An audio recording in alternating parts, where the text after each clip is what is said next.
할렐루야. ITS TV 복음방송에 오신 모든 분들을 주님의 이름으로 환영하고 축복합니다.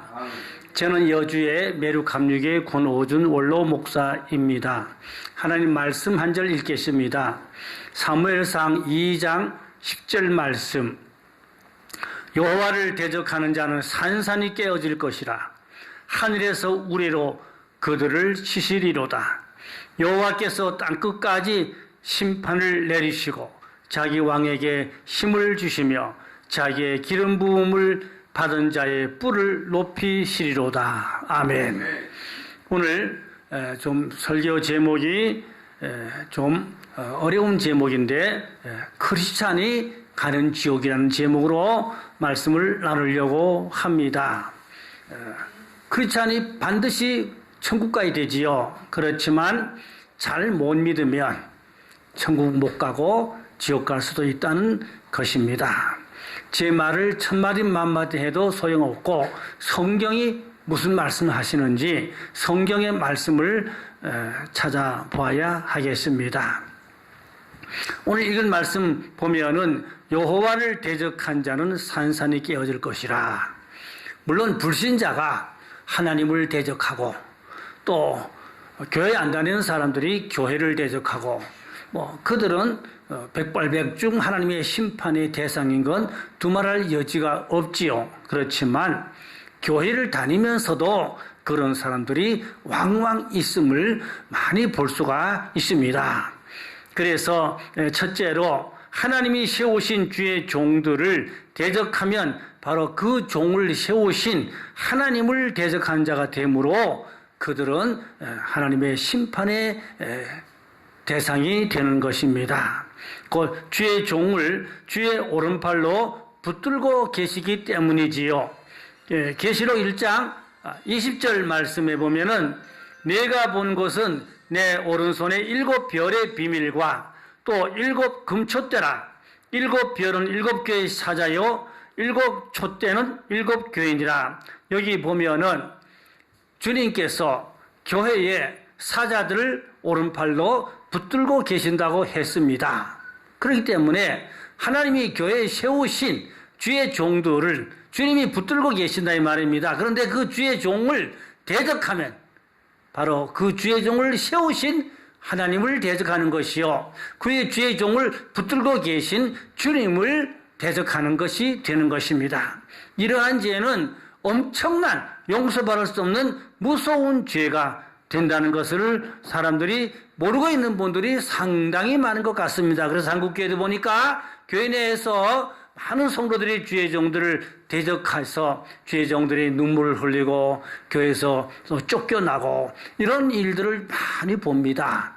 이들은 하나님의 엄청난 그 심판의 그 벌을 피할 수가 없는 죄를 짓고 있다는 것을 알아야 하는 것입니다. 그래서 오늘 사무엘상 2장 10절에 기름 부음 받은 자의 뿔을 높이시리로다. 하나님이 종들의 머리에 기름을 부어 세우셨습니다. 천국의 대사로 세우셨습니다. 이런 주의 종들을 대적하고 주의 종들을 강단에서 끌어내리고 이런 일들이 얼마나 많은지 모릅니다. 이들은 한마디로 말해서 하나님을 알지 못하는 자들입니다. 이론적으로 지식적으로 하나님을 알고 교회에서 내놓으라 할지 모르지만 사실은 하나님의 공의를 모르고 하나님의 사랑을 모르고 하나님의 그 진리를 정의를 모르는 분들입니다. 그래서 그들이 교회에서 내놓으라 하고 교회에 충성하는 것 같이 앞장서 있지만 결국은 주의 종들을 아프게 하고 주의 마음을 아프게 하고 그들은 용서받지 못할 무서운 죄로 심판을 받는 것을 반드시 알아야 되는 것입니다. 그래서 교회에서 혹시 주의 종이 마음에 들지 않고 좀 마음에 마땅치 않으면 기도해야 되고 그래도 안 되겠으면 말없이 잠잠히 조용히 그 교회를 떠나는 게 자기 자신을 위한 것입니다. 내놓으라고 교회를 흔들고 목사님을 나가라 들어가라 하고 강단에 끌어내리고 이런 죄는 용서받을 수 없는 무서운 죄가 되는 것을 알아야 되는 것입니다. 그러므로 주의 종을 대적하거나 또 심지어 교회를 찍는 자들, 교회를 파괴하는 자들, 혹은 성전을 이단에 팔아먹는 자들도 요즘 많이 있지요. 슬픈 것은 한국의 괜찮다는 교회들이 채무를 감당하지 못하여 이단에다가 교회를 팔아넘기는 모습들을 저는 많이 보고 있어요. 제 눈으로 똑바로 본 것도 몇 개 있어요. 들은 건 더 많고요. 안 됩니다. 하나님의 필요가 없어 사신 교회를 어떻게 이단에다가 팔아넘깁니까? 영혼들을 팔아넘기는 거지요. 이런 죄를 짓고 어떻게 용서받을 수가 있겠어요? 물론 하나님 앞에 회개하면 용서받을 수 있을지는 모르겠습니다만은 어렵습니다. 영적으로 체험한 많은 종들의 그 간증을 들어보면은 지옥에서 많은 기독교인들을 보았다는 이야기인 것입니다. 일일이 다 말할 수가 없습니다. 지옥에 가보니까 유명 부흥사도 있더라. 유명 목사도 있더라. 장로 권사는 두말할 여부가 없지요. 왜 그럴까요? 하나님의 말씀을 거스리고 자기 이기적으로, 자기 명예로, 인간적으로, 세상적으로, 자기중심적으로 마음대로 하나님의 일을 휘둘러대고 자기 중심으로 했기 때문에 결국은 그들은 하나님의 의가 아니라 자기 의로 살았습니다. 우리는 철저히 내 의는 내려놓고 하나님의 의로 살아야 됩니다. 그런데 자기 의로 사는 것은 다 그게 선악과이고 그게 죄가 되는 것을 알아야 하는 것입니다. 자, 두 번째, 생명책에서 이름이 지워지면 지옥에 갑니다. 출애굽기 32장 33절 말씀에 보면은 여호와께서 모세에게 이르시되 누구든지 내게 범죄하면 내가 내 책에서 그를 지워버리리라. 틀림없이 하나님은 모세에게 말씀하시기를 범죄한 자는 책이 무슨 책입니까? 천국에 있는 생명책입니다. 거기서 이름을 지워버린다고 분명히 하나님이 말씀하였어요. 그러므로 생명책에 이름이 있는 자는 일단 구원을 받을 사람이라 볼 수 있지만 죄를 짓고 하나님을 대적하고 또 죄의 종을 대적하고 이스라엘 민족 광야에서 모세를 대적한 고라의 무리들이 어떻게 됐지요? 땅이 갈라지고 산채로 음부에 그대로 250명이 들어갔어요.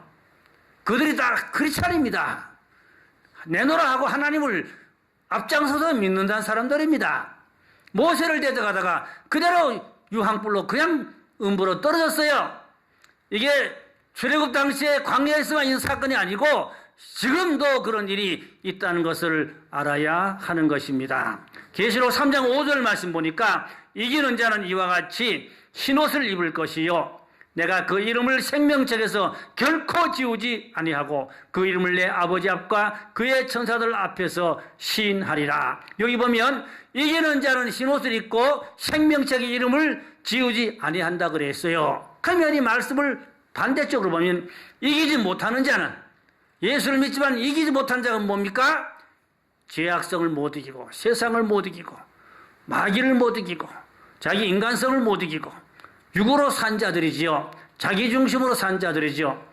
생명책의 이름이 지어질 수 있다는 이야기 옳습니다. 이기지 못한 자는 다시 말하면 예복을 입지 못하여서 생명책에서 이름이 지어질 수가 있다는 것입니다. 그래서 성령으로 시작했다가 육체로 끝나는 자들이지요. 세 번째는 성령 회방죄를 지으면 용서받지 못하는 죄가 되기 때문에 구원받을 수가 없어요. 누가복음 12장 10절에 보니까 누구든지 말로 인자를 거역하면 사하심을 받으려니와 성령을 모독한 자는 사하심을 받지 못하리라. 이 성령 중요한 말씀입니다. 성령을 모독한 자는 곧 또 다른 말씀 보니까 성령을 회방하는 자는 용서받지 못한다 했어요. 이 말씀이 무슨 말씀인지 압니까? 죄의 종들이 예수님으로 성령 역사를 하고 있는데 귀신 역사다, 이단이다. 그 사람들은 용서 못 받아요. 주님은 그런 자를 위해서 기도하지 말라고 그랬어요. 그런 자는 기대될 필요도 없다고 그랬어요. 여러분, 성령의 역사는 하나님이 쓰시는 종들을 이단이다, 마귀 역사다, 무슨 귀신 역사다. 그러면 하나님을 이단이라는 사람이에요. 예수님을 이단이라는 사람이에요. 이런 사람 용서 못 받아요. 성령 회방죄에 걸리면 용서 못 받아요. 지옥 갑니다. 이런 일이 많아요. 제가 한국교회 이렇게 평생 목회하며 한국교회 이렇게 보면은 좀 한국교회는 좀 남보다 앞서서 좀 은혜 역사를 하거나 성령 역사를 하거나 좀 이렇게 두각이 드러나는 그런 앞서가는 종들을 보면 하나같이 타켓입니다. 공격 대상입니다. 이단. 제가 이름을 안 댈랍니다. 한국의 유명한 목사님들 큰 분들 보세요. 거의 다 이단으로 공격받았습니다. 실제 이단입니까? 하나님이 쓰시는 종들임에도 불구하고 함부로 이단으로 그렇게 경솔하게 공격하고 비난하는 것은 바로 주님을 이단으로 말하는 것과 마찬가지입니다. 예수님 당시에 봅시다. 예수님이 병을 고쳤지요? 죽은 자를 살렸지요? 많은 병자를 고쳤지요? 바리새인들은 뭐랍니까? 바알세부를 힘입어 귀신을 쫓아냈다. 귀신을 힘입어 병을 고쳤다. 여러분, 그 말이 됩니까? 그 바리새인들이 천당 갑니까? 못 가지요. 바리새인들은 성령 회방죄 걸린 자들이지요. 예수님이 하시는 그 사역을 귀신 역사라고 그랬어요.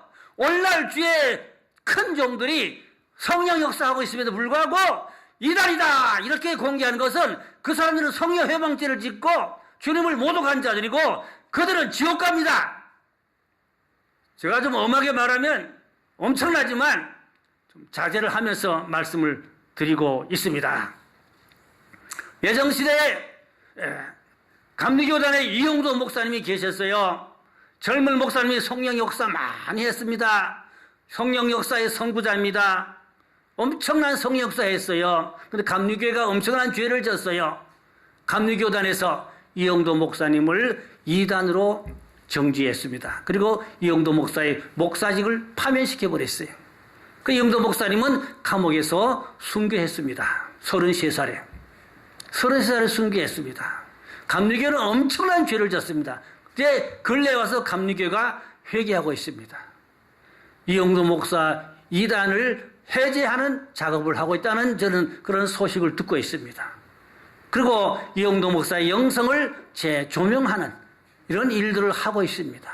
그래서 감리교 신학당에서 이제사 이용도 목사의 영성을 조명하고 가르치기도 하고 그런다는 이야기를 듣습니다. 또 한국의 대표적인 8개 교단이 있어요. 대표적인 8개 교단에서 이단 대책위원들이 모여서 이용도 목사 이단 해제 운동을 한다는 이야기를 제가 감독 회장으로부터 들었습니다. 때가 늦었지요. 늦었습니다.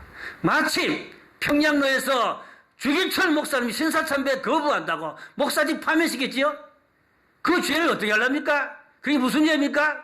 신사참배 각이라고 의로운 주의 종을 파면시키고 다 신성 모독죄, 성령 회방죄. 그 죄가 얼마나 무서운 죄입니까? 사실 이러한 죄는 장본인들도 회개되지만 그 후손들인 한국계가 우리 다 함께 회개해야 될 내용들입니다. 가슴을 치며 통과하며 그 전철을 밟지 않도록 기도해야 됩니다. 예수님 당시에 바리새인들이 뭘 했습니까? 선지자들의 무덤을 쌓고 거기다가 밴드를 치라고 회칠하면서 우리가 그 시대에 살았더라면 선지자를 대적하지 않았을 것인데 선지자를 죽이지 않았을 건데 그러면서 선지자보다 크신 예수님을 이단으로 공개하고 대적했습니다. 여러분, 역사는 반복되고 있습니다. 꼭 예수님 당시와 비슷한 상황들이 현실에도 일어나고 있는 것을 볼 수가 있겠습니다. 그 다음 4번째, 은혜 받고 거듭났지만 타락하면 지옥에 갑니다. 히브리 4장 6장 4절 6절에 보니까 한 번 빛을 받고 하늘의 은사를 맛보고 성령에 참여한 바 되고 하나님의 선한 말씀과 내세의 능력을 맛보고도 타락한 자들은 다시 새롭게 하여 회개할 수 없나니 이는 그들이 하나님의 아들을 다시 십자가에 못 박아 드러내놓고 욕되게 함이라. 이 말씀이 뭔가니까 빛을 맛봤다 그랬어요. 하나님이 빛을 보았어요. 은사를 맛봤다 그랬어요. 성령에 참여했다 그랬어요. 선한 말씀과 내세 능력까지 맛보았어요. 엄청난 은혜와 능력을 받은 분입니다. 그런데 타락한 자들은 다시 새롭게 할 수 없고 회개할 수 없고 주님을 다시 십자가에 못 박았기 때문에 그들은 지옥불에 들어가게 되는 것입니다. 대표적으로 제가 말하면 박태선 장로 같은 분, 전도관, 그러니까 용문산서 나원몽 장로님 밑에서 가방 들고 다니고 찬송인도 하고 성령 불 받았어요. 능력 받았어요. 시작이 잘못된 건 아닙니다. 변질돼서 이단되고 죽었는데 어디 갔겠어요? 결론은 생각이 맡깁니다. 여러분, 아무리 능력을 받아도 부흥사가 되어도 많은 사람을 구원해 길렀는데도 결국 타락하거나 돌이킬 수 없는 죄에 빠져서 회개하지 못하면 그는 지옥으로 갈 수밖에 없는 것입니다. 그러므로 한 번 구원이 영원한 구원이라는 한국 교단의 교리는 잘못된 걸로 저는 그렇게 주장하고 싶습니다. 구원파의 교리가 그렇습니다.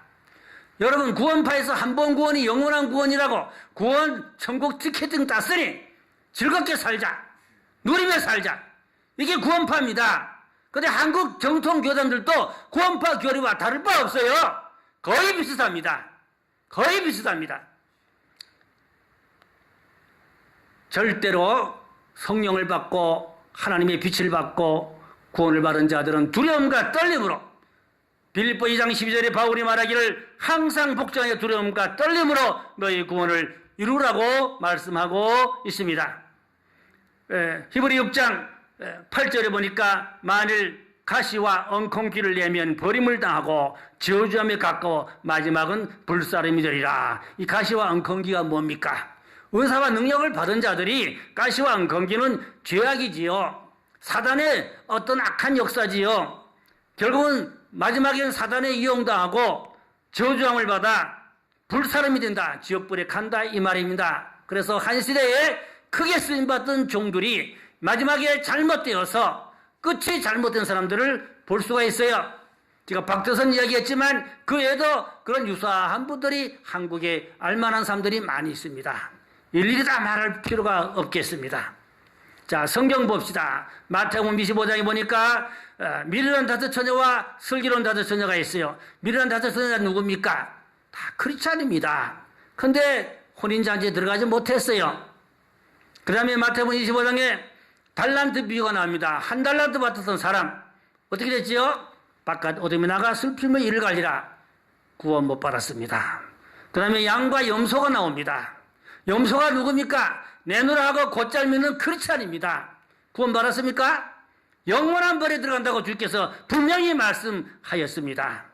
모래 위에 집을 지은 자, 반석 위에 집을 지은 자는 구원이죠.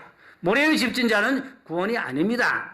넓은 길로 가는 자는 구원이 아닙니다. 좁은 길로 가는 자가 구원입니다. 알곡이 구원이고 가라지는 구원이 아닙니다. 교회 안에 알곡과 가라지가 갈라집니다. 교회 안에 양과 염소가 갈라집니다. 교회 안에 반석의 집을 지은 자와 모래의 집 지은 자가 갈라집니다. 넓은 길로 가는 자와 좁은 길로 가는 자가 갈라집니다. 마태복음 25장에 슬기로운 다섯처녀와 미련한 다섯처녀가 갈라집니다.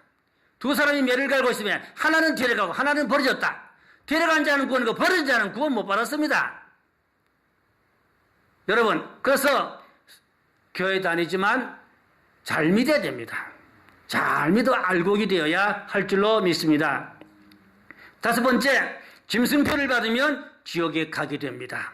계시록 14장 9절로 11절 보면은 또 다른 천사 곧 셋째가 그 뒤를 따라 큰 음성으로 이르되 만일 누구든지 짐승과 그의 우상에게 경배하고 이마이나 손에 표를 받으면 그도 하나님의 진노의 포도주를 마시리니 그 진노의 잔에 섞인 것이 없이 부은 포도주라. 거룩한 천사들 앞과 어린 양 앞에서 불과 유황으로 고난을 받으리니 그 고난의 연기가 세세토록 올라가리로다. 짐승과 그의 우상에게 경배하고 그의 이름표를 받는 자는 누구든지 밤낮 쉼을 얻지 못하리라. 여기 보니까 크리스찬입니다. 그러나 짐승의 표를 받고 우상을 경배한 자는 쉼을 얻지 못한다는 것은 구원을 받지 못하고 지옥불에 들어가서 영원히 고통을 당한다는 말씀인 것입니다. 그래서 7년대 한란에서 정 3년 반까지는 자율적으로 표를 받아도 되고 안 받아도 그렇지만 후 3년 반은 적그리스도가 통치하는 짐승 정부가 단일 정부로 전 세계를 장악할 때 그때는 강제대로 다 받게 되어 있습니다. 안 받으면 참수입니다. 목 잘려 숨게 됩니다. 그렇지 않으면 숨어서 지하계에서 숨어서 살해야 됩니다. 표를 받지 않으면 매매를 할 수가 없습니다. 경제활동을 할 수가 없습니다. 병원에도 갈 수가 없습니다. 전철도 탈 수가 없습니다. 사회생활 경제활동 못합니다. 엄청 어려운 것입니다. 그래서 요즘 제가 어떤 소책자를 받은 거 하니까 휴거받지 못한 자들에게 권하는 책자가 나왔어요. 휴거받지 못한 자는 어떻게 해라 하는 빨간 소책자가 손바닥만 해요. 무료로 제공합니다. 그래서 제가 그것을 100권을 신청했어요. 교인들 다 논아주려고. 네. 그러니까 거기 보면 휴거받지 못한 분들 어떻게 해야 되냐, 어떻게 믿음을 지켜야 되냐, 어떻게 끝까지 견디고 구원을 받아야 되냐 하는 그러한 거기에 중요한 내용들이 기록되어 있는 것을 볼 수가 있었습니다. 그래서 짐승표를 안 받으면 매매를 못하고 어려움을 당하게 되기 때문에 믿음이 연약한 자들은 대다수 짐승표를 받게 되면 이게 뭐냐? 배교가 되는 것입니다. 배교가 되지 말고 마지막 때는 다니엘 같은 믿음, 죽으면 죽으리다. 사드락 메삭 아벳노같이 불불 속에 들어갈지언정 짐승표를 받지 않은 그런 믿음의 정절을 가져야 하는 것입니다. 자, 6번째는 용서하지 않은 자가 지옥불에 가게 됩니다. 마태복음 18장 21절 35절에 보니까 1만 달란트 빚진 자가 있었는데 탕감받았어요. 근데 100데나리온 빚진 자를 탕감해 주지 않고 그를 옥에다 집어넣었다 그랬어요. 이게 뭡니까? 내가 1만 달란트란 말은 갚을 수 없는 어마어마한 무서운 죄를 다 용서받았음에도 불구하고 형제의 작은 죄를 용서하지 못하는 거. 그러면 이 사람은 옥에 집어넣는다 그랬어요. 임금이 그 얘기를 듣고 노했다 그랬어요. 노했다 그랬어요. 그래서 용서하지 못하는 자 지옥에 갑니다. 그래서 용서하고 살아야 됩니다. 예수님은 베드로에게 뭐라 했어요? 7번씩 70번까지도 용서하라. 무한대를 말합니다. 490번이면 무한대를 의미하는 것입니다. 용서하지 못한 죄. 그래서 나는 하나님 앞에 엄청난 죄를 용서받아야 천국 갈 수 있다면 나도 다른 사람의 죄를 용서할 수 있어야 되겠습니다. 한국의 유명한 손양원 목사님은 자기 2 아들을 죽인 사람도 용서하고 그 사람을 양아들로 삼아 신학 공부를 시켰습니다. 참 성자지요. 손양원 목사님 참 존경합니다. 훌륭한 분입니다. 한국교회 참 귀한 선지자였던 것입니다. 7번째, 마지막으로 양심의 화인 맞으면 지옥불에 가게 됩니다. 디모데전서 4장 2절에 보니까 자기 양심이 화인 맞아서 외식함으로 거짓말하는 자들이라. 죄를 반복 거듭 지으면서 회개하지 않으면 성령이 그 심령에 떠나버립니다. 처음에는 성령이 자꾸 책망합니다. 양심에 가책을 주고 딴 데 그러지 마 노크랍니다. 그러나 계속 반복 죄를 지면 회개하지 않으면 양심이 화인 맞아버려요. 화인 맞아버리면 성령님이 그 사람에서 떠나버려. 이 사람은 버림받습니다. 성령이 떠나시면 성령으로 시작했다가 육체로 마치게 되므로 이 사람은 구원을 잊어버리고 결국은 지옥에 가게 되는 것입니다. 히브리 6장 7절에 보니까 땅이 그 위에 자주 내리는 비를 흡수하여 밭가는 자들이 쓰기에 합당한 채소를 내면 하나님께 복을 받고 회개하면 구원을 받는 말씀인 것입니다. 또 히브리 6장 8절에 보니까 만일 가시와 엉겅퀴를 내면 버림을 당하고 저주함에 가까워 마지막은 불사름이 되리라. 회개 못한 심령은 지옥불에 들어간다는 것입니다. 그래서 구원의 가장 중요한 것은 철저한 회개입니다. 날마다 잘못을 회개하고 회개해서 용서받아야 되는 것입니다. 그래서 지옥은 회개에 합당한 열매를 맺지 못하면 지옥에 가고 회개에 합당한 열매를 맺으면 구원을 받고 천국에 갈 수가 있습니다. 결론으로 잘못을 다 인정하고 철저히 회개하여서 보혈로 씻음받고 세마포옷을 입으면 구원을 받게 됩니다. 일평생 믿다가 천국에 못 들어가고 지옥에 가면 절대로 안 되지요. 이기는 자 되어서 새 예루살렘 성에 들어갈 수 있는 복된 자가 될 수 있기를 주님의 이름으로 축원합니다. 기도드리겠습니다. 할렐루야. 하나님 아버지, 우리가 하나님을 믿되 잘 믿고 합격되도록 믿고 인정받도록 믿고 이기는 자로 믿고 구원받도록 믿게 하여 주시옵소서. 성령님이 우리의 마음을 채찍하사 죄를 멀리하고 죄를 철저히 회개함으로 용서받는 자들 되게 하여 주시옵소서. 교회에서 교회를 흔들고 쪼개고 주의 종들을 괴롭히고 어려움 준 자들이 성령 해방죄 걸리고 주의 종을 대적하다가 영원한 지옥불에 들어가는 자들이 있을까 두렵사오니 또 성령 역사하는 하나님의 귀에 쓰이는 큰 종들을 이단으로 함부로 정죄하고 공격하고 대적하다가 용서받지 못할 죄에 들어갈까 두렵사오니 우리는 두려움과 떨림으로 구원을 이뤄가는 겸손